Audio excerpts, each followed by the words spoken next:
with an American Idol winner, a Grammy-nominated singer, and a multi-platinum recording artist.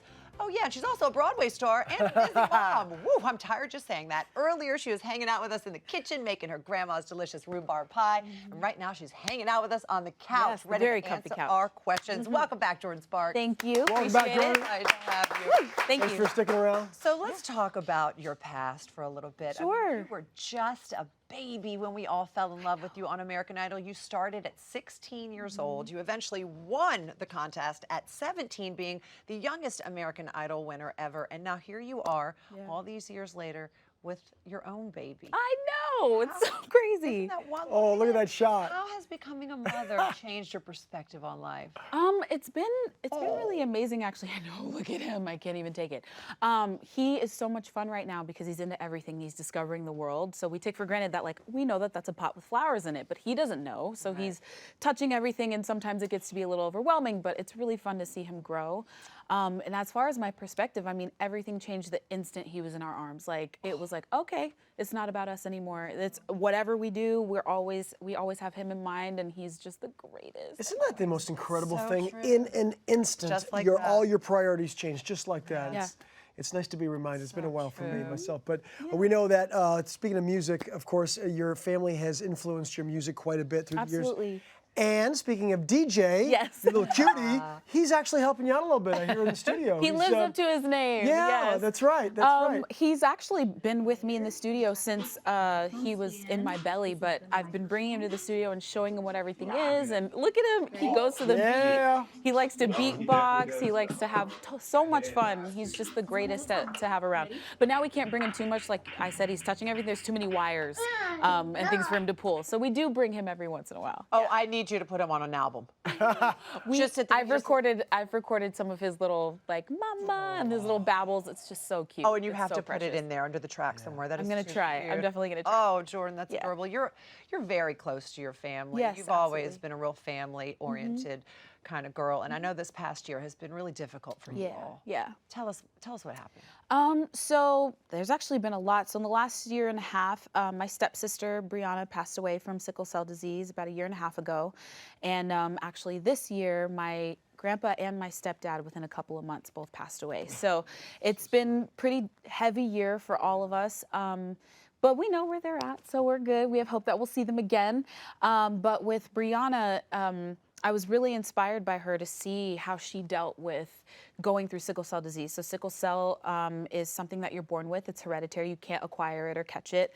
And so she dealt with it her whole life. And she was just a normal 16-year-old girl. You know, she loved movies and music and fashion. And she wanted to be a model. And she had dreams of being like the face of sickle cell and really becoming a huge advocate for it. And so when my mom remarried, we all got inspired to try and raise awareness with it. But nothing as big as Generation S has been. And so since she's passed, it really lit a fire under me to do more and to try and do as much as I can, and that's why Generation S is so big for me.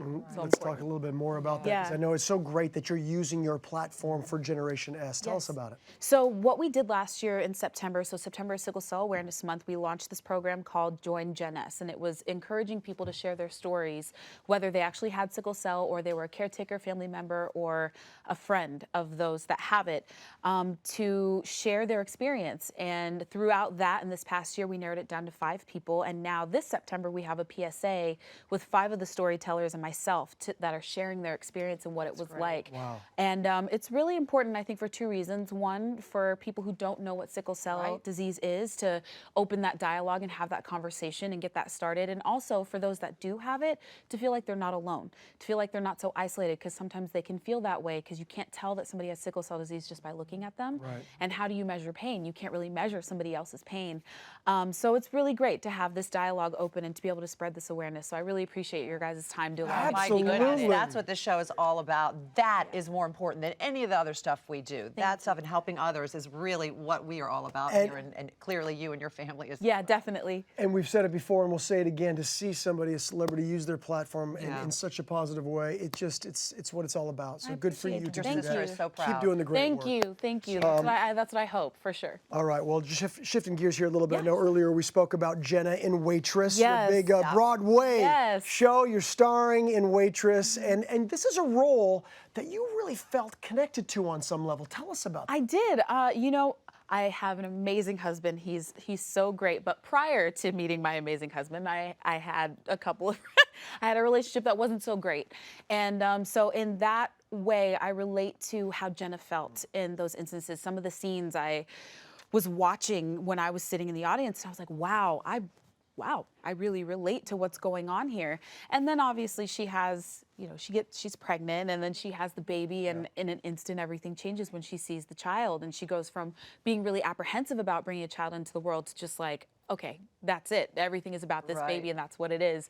And I definitely relate to that as well. So it's really cool to be able to jump into a character that I can relate to on more deeper levels than just like, oh, well, she likes to have fun. You know what I mean? Right. Like, she likes to bake. I love to bake too, but there's a lot of layers to her that I'm really excited to portray. And we cannot wait to see you portray her. You are going to do such a fantastic Thank you so job. much. So, Thank as a you. matter of fact, you're flying out of here and know. jumping straight into rehearsal. Yes. No waste no exciting. time, Jordin Nope. Sparks. Thank you so much for everything you Thank do, you Mama. so And much. thank you for your grandma's rhubarb pie. That was something else. You liked it. Thank you so much. You all be sure to catch Jordin in Waitress. And for more information on sickle cell disease, you all can go to sicklecelldisease.org. Absolutely.